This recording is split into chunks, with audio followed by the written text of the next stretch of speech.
ENCRO, which is essentially a form of what was a very secure mobile phone network, which started about 2015, 2016, I believe. They somehow sort of hacked into that secure network, and then the question is...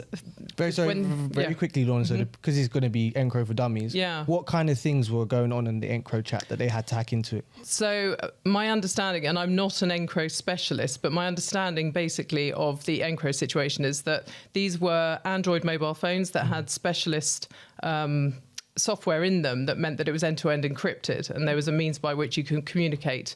Now, one would argue that if you're using that level of encryption, while it might have been to begin with for celebrities that didn't want to get hacked or whatever, they subsequently the spin has been it was only ever used by people who were up to no good. Right? So that's one of the arguments about it. However, the National Crime Agency got hold of this information, and subsequently thousands of people have been investigated, and a lot of people have been tried and convicted based on information that has come from these mobile phones.